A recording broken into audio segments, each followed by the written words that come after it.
Praise the Lord, guys. Welcome back to my channel. If you're new here, please subscribe. So today we are going to read a particular scripture in Genesis chapter 3. This scripture, the first time I heard it was in church a few months ago before coronavirus outbreak, and there's a way our priest brought it out in a way that I thought it right to motivate ourselves right now, because there are a lot of things that we are going through right now that could actually give the enemy an opportunity to speak to our lives, to speak to our hearts, and shift our focus from God to what the enemy is saying. So the scripture is in Genesis chapter 3, verses 10 to 11. And I'm going to start from verse 7, and then I'm going to explain. So verse 7 says, "Then the man and his wife heard the sound of the Lord God as he was walking in the garden in the cool of the day, and they hid from the Lord God among the trees of the garden. But the Lord God called to the man, 'Where are you?' He answered, 'I heard you in the garden, and I was afraid because I was naked, so I hid.' And he said, 'Who told you that you are naked?'" That is God asking Adam and Eve, "Who told you that you are naked?" Why was God asking him this way? You know, when you read the book of Genesis chapter 1, it talks about creation. Chapter 2, it talks about Adam and Eve being created, and chapter 2 verse 25 says, "Adam and his wife were both naked, and they felt no shame." But why is it that now in chapter 3 verse 10, Adam says, Adam said, "I heard you in the garden, and I was afraid because I was naked, so I hid." Why is Adam saying he was naked and felt ashamed? But chapter 2 verse 25 says, Adam and Eve were both naked and they felt no shame. Why is the shift? What is the cause of the shame? The cause of the shame is in the beginning of chapter 3. When you read chapter 3, it talks about the fall. When Adam and Eve, they went against the instructions of God. When God told them not to eat from the tree, a particular tree in the garden, they went ahead and listened to the devil and actually ate from that tree. So what caused the shame is failure to follow the instructions of God. So each time we fail to follow the instructions of God, then we leave the mark and we sin. And we can actually see that sin brings shame. But there is something here. We want to find out why Adam and Eve were naked at the point at which they were created, and they felt no shame. But now, after sinning, now they realize they are naked and they feel ashamed. They feel afraid. What is the shift?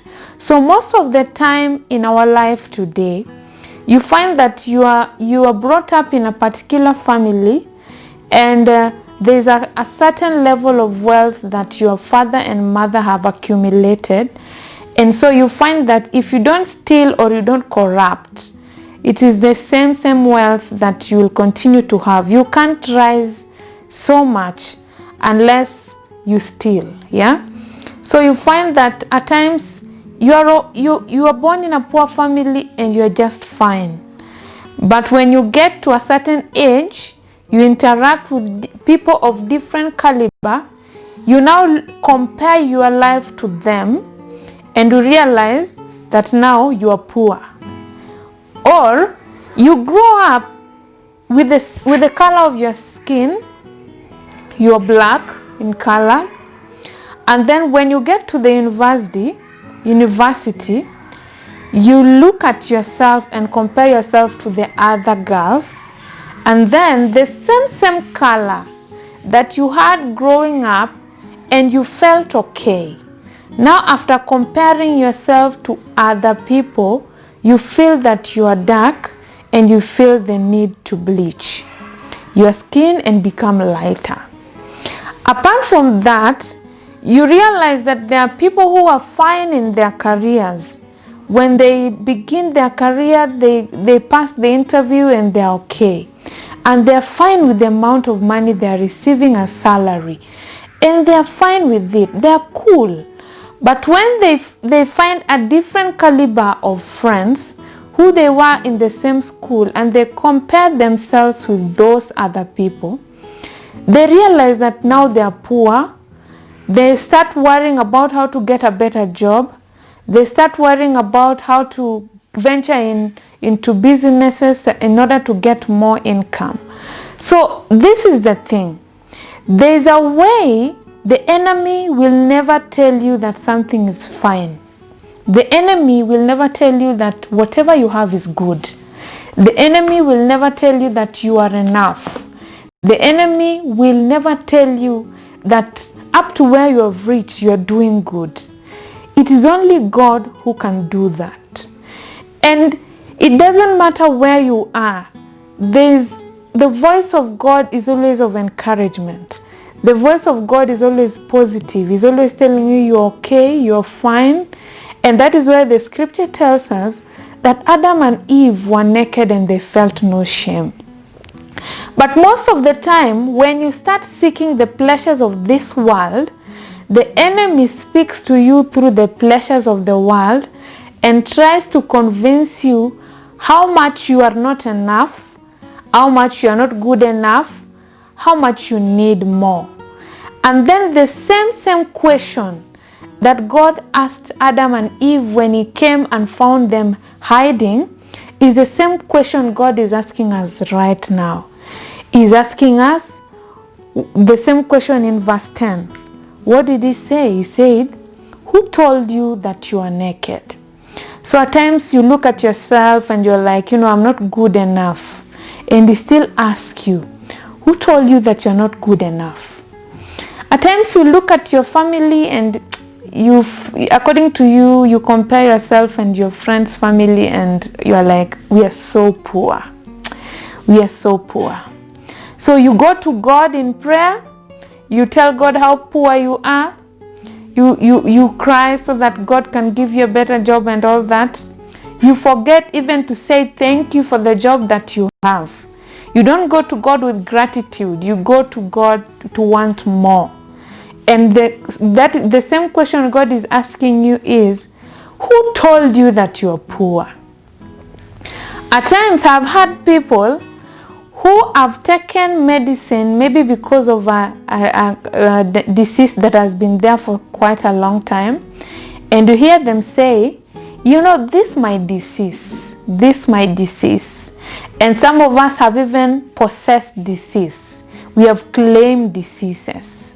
And so the same question God is asking you today is, who told you that you are sick? Who told you? At times we feel like we feel so condemned even after repenting. And the Bible says when you repent your sin, God is faithful to forgive. And even after repenting, we still feel guilty. We still feel condemned. We feel like we can't be forgiven. Then God is asking you this question. Who told you that you are condemned? Who told you that you are a failure? That is the same question God is asking you today. And so, I'm going to read for you a few scriptures that will tell you what God says about you, so that you stop listening to what the enemy says about you. Because what God says about you is enough. When you hear what God says about you, you follow the instructions of God. If he says you are naked and you are fine, you need to follow the instructions of God and remain naked and fine. Because you can be poor and happy. But most people, the devil has has lied to them that the kind of life they have is not enough. They need to live better than they're living. The devil always tells you better, better, better. But when God blesses you, He wants you to be contented with it. He wants you to see you helping other people. He wants to see you full of gratitude and joy. He doesn't want to see you seeking for more and more because you want attention from people. You know, there's a place I read this week that was saying there are people who will put you into a marathon. You end up running, chasing after them. You chase and chase until you find yourself in hell. So that is the same way. When you fail to listen to the instructions of God and believe what God says about you and listen to what the enemy says, you will run and find yourself in hell. Because the Bible says all that is meaningless. It is like chasing after the wind. You can't catch the wind. You better be contented and thank God for what you have. And stop worrying for what you don't have still. You pray about it. And stop listening to what the enemy says about you.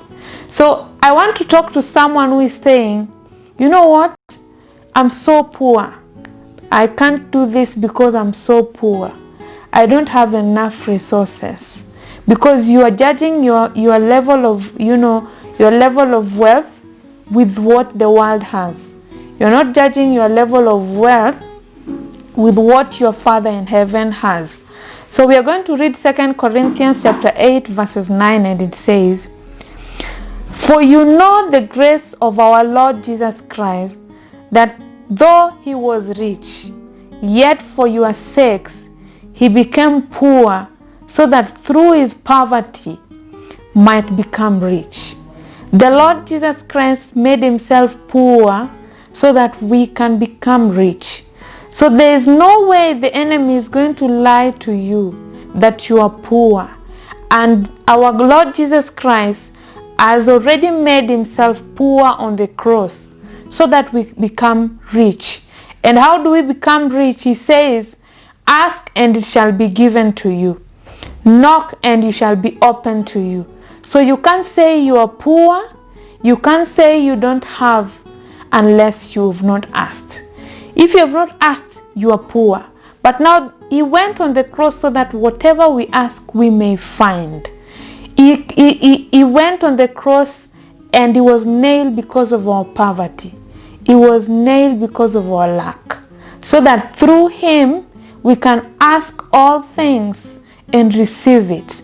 The Bible says he is the way to the Father. When you ask anything through his name, you receive it.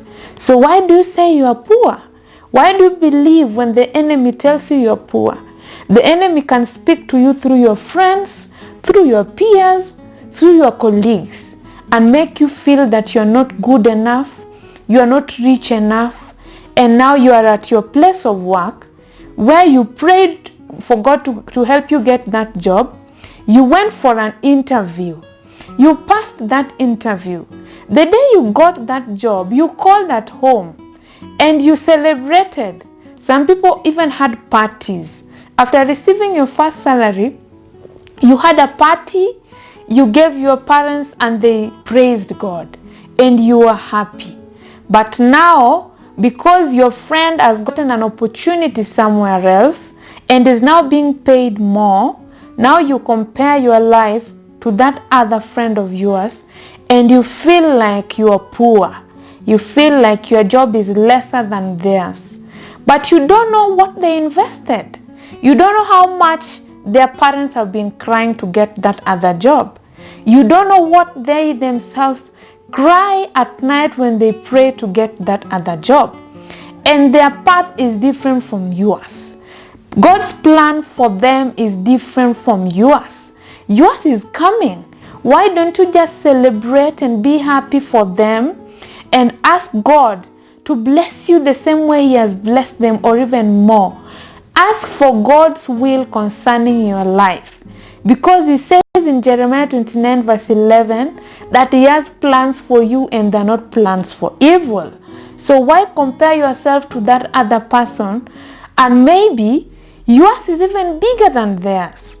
You are only concentrating on theirs and comparing yourself with them because you have refused to seek the will of God concerning your life. If you seek the will of God concerning your life, the Holy Spirit will come into you and reveal to you the great and mighty things that God has prepared for you. And when you see them from afar through the visions of the night and the voice of the Holy Spirit that speaks to you and prepares you for the great and mighty things that God has for you, you will be happy. You will be happy for them. You will be happy for this job that you are in. You will do your best in this job and create a legacy. Once God we shall have elevated you to a better job, the people who you worked for, they will talk well of you. They will praise you. And these praises will go up to your Father in heaven and he will bless you greater. And there are greater things that are prepared for you will be there waiting for you. The enemy will not, take them away from you because you are grateful for what you have now. You're not looking at yourself and thinking, oh, you know what, I'm poor. You are not poor because there's still a window to ask. So long as you're still alive, there is a window to ask because the Bible says Jesus Christ went to the cross. He made himself poor so that we can become rich. Isn't that beautiful? Isn't that great? And the next person I want to talk to is the person who is saying, you know what? I feel so condemned. I feel like God is condemning me. I feel like what I did is unforgivable. I feel like I don't deserve the forgiveness of God. And then I'm asking you, have you repented? And then you're saying yes. But inside of you, there's still some voice that is telling you that you are still condemned. What you did is unforgivable. All the time you sleep and think about what you stole. You sleep and think about what you did that was wrong. And according to you, God has not forgiven you. That is why you continuously think about it.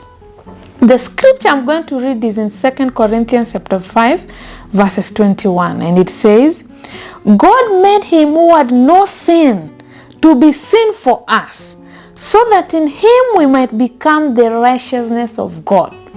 When Jesus Christ went to the cross and he was nailed for our sin.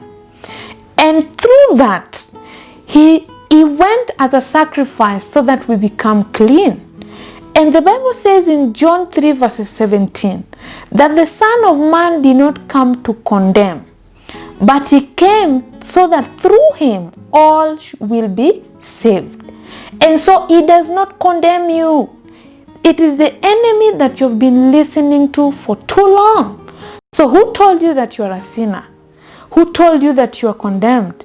Who told you that what you did is unforgivable? It is high time that you become free, because the Bible says that whoever the Son of Man sets free is free indeed. So you are free indeed. You are not a sinner anymore. So long as you repented, so long as you are not doing what you used to do, you have turned around and your life is now different. The Bible says that you are forgiven. The Bible says that you are free, and not just free, and enemy. Stop listening to him. Stop giving him all your airtime. Give your airtime to God. God is saying, come to me and I will give you rest. And so if you went to him, what makes you think that he has not given you rest? Isn't he so, clean enough to clean you? If the blood is still fresh, the Bible says, even after Jesus had died, they speared him on the side of his stomach, and there was fresh blood that was flowing. That blood is still available for you, and it is able to heal you and transform you and give you a new name and give you a new life. So why do you live your life feeling condemned? Who told you that you are condemned? Who told you that what you did is unforgivable? The Lord has forgiven you. You are free and free indeed. I want to speak to someone else who is saying that, you know what I did has put me in bondage. I'm actually in a lot of bondage. Everything that is happening bad to me is because I'm in bondage. The scripture says in 2 Corinthians chapter 3 verse 17 that now the Lord is the Spirit, and where the Spirit of the Lord is, there is freedom. So if you feel like you are in bondage, you are free. The window is still open for you to ask God to forgive you and receive your freedom.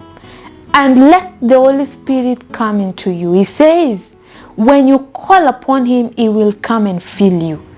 And you know, Jesus Christ, when He was going up, He said, I will send you a helper, and He will teach you all things. The helper is the Holy Spirit. Our counselor is our helper. He is our corrector, is our teacher. Is the one who is able to teach you how to repent your sin so that you may leave that bondage. So who told you that you are in bondage? Who told you that you are meant to be in bondage forever? And the window of repentance is still open. Even the door is still open. Now is the time for you to go down on your knee and tell God, I did this and this. I have realized that my choices were not right, and I want you to forgive me. And I promise that I'm not going back again there. I'm not going to make the same choices again. And the Bible says He's faithful to forgive you. You are not meant to be in bondage. Who told you that you are in bondage? And yet the Bible says that where the Spirit of the Lord is, there is freedom. And the Spirit of God is available. Why can't you receive it so that you can be free? Why do you live in bondage? Whatever it is, even if it is generational curses, the same God who curses us up to the 4th generation is the same God who is able to deliver you up to the 4th generation. If He is able to curse, what makes you think He is not able to deliver you? He will deliver you and give you a new life. And His deliverance is free to all.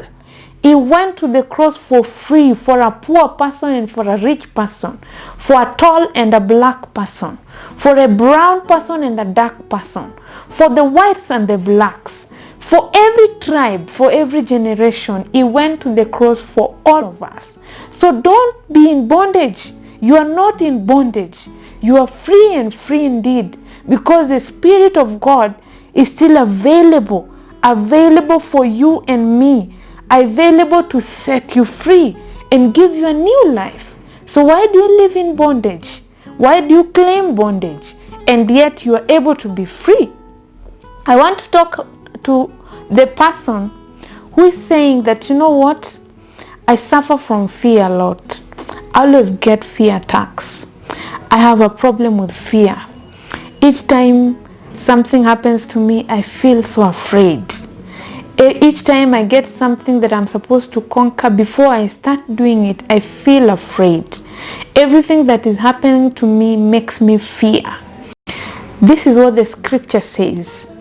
For God did not give us a spirit of timidity, but a spirit of power, of love, and of self-discipline.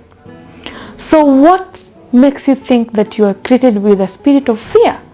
Why do you live in fear? Who makes you fear? Who have you been listening to? Have you been reading something else apart from the Bible? Have you been listening to something else apart from the Word of God? Have you been talking about something else apart from the Word of God? Then where did fear get inside of you? Who told you that you fear? Who told you that you must live in fear? The Bible says you are not created with the spirit of fear, meaning fear can only be brought by someone else, and that is the devil. So who have you been listening to? Search your heart. Ask yourself who you have been listening to. If it is God you want to follow, then choose Him. If it is the enemy that you want to follow, then choose him. Choose who you want to hear. Let the Word of God be your final authority and first in your life. Let the Word of God be your point of reference. If the word of God says you're not poor, you're not poor. If the word of God says you can do it, you can do it. You can do all things through Christ who strengthens you. If the word of God says you are not in lack, you are not in lack. If the word of God says you're not a failure, you're not a failure. If the word of God says you're not in bondage, you're not in bondage. Quit listening to another person. Choose to listen to the word of God only. The word of God is the only point of reference. You should judge your life only with the word of God. You should not listen to another, because the enemy, his aim is to make you feel like you're not good enough, like there's something more that you need. What is it that you need that is more than life? What is it that you need that is more than food? And he says that I will supply all your needs according to my riches in glory. What makes you think that is not, strong enough to give you strength? He says that his strength is made strong in your weaknesses. That when you're weak, he's strong. Anytime people look at you and they're like, you know what, there's nothing she can do. There's nothing good that can come from her. That is when the strength of God comes inside of you to prove them wrong. And it is true that God has a record of choosing the foolish things of this world to shame the rich, to shame the proud. So I want to encourage you that from today, stop listening to another. Just like Adam and Eve were listening to the snake, to the Satan, the old serpent. And the serpent made them feel ashamed being naked. And God had created them naked and they had no problem with that. The enemy came to make them feel like they're not enough. But when God came, he knew from the answer that they had been listening to another. So I want to encourage you that from today, make a decision that you will not listen to any voice that is telling you that you're not good enough. Any voice that is making you to feel like you need more, that you need to be better, you need to please, you need to prove yourself. The only thing that you need to do is ask. Anytime you need, ask and be patient and wait. But you should not worry about what you don't have, because your Father in heaven, he is rich and is faithful. He will give you all things that you have, that you want. And whatever you do not have and you need, you don't have it because you have not asked. And if you have asked, then he is faithful to give you. All you need is to wait. So I want to caution all of us against listening to the voice that makes us think that we are not good enough and that whatever we are doing is not good enough. You are good enough. You are trying your best. You are doing your best. Make it one day at a time. You will get where you want to go. There is no shortcut. Just every day, one step at a time with God, and you will reach your goals. If you want to be rich, you will be rich because your Father is rich. If you want to be strong, you will be strong because your Father is strong. If you want to leave bondage and be free from the sins of your past, you can be free. All you need is to ask and you shall be given. So God bless you so much. I hope this vlog has been so of a blessing to you. And I hope that from this vlog, you're going to rethink about the things that the enemy has always told you and made you feel that you're not enough. And you're going to pray and ask God to forgive you and teach you gratitude so that you may learn to be grateful for everything that God has given you and learn to follow the instructions of God, because it is only through God that we receive everything we need, all that we need. So God bless you.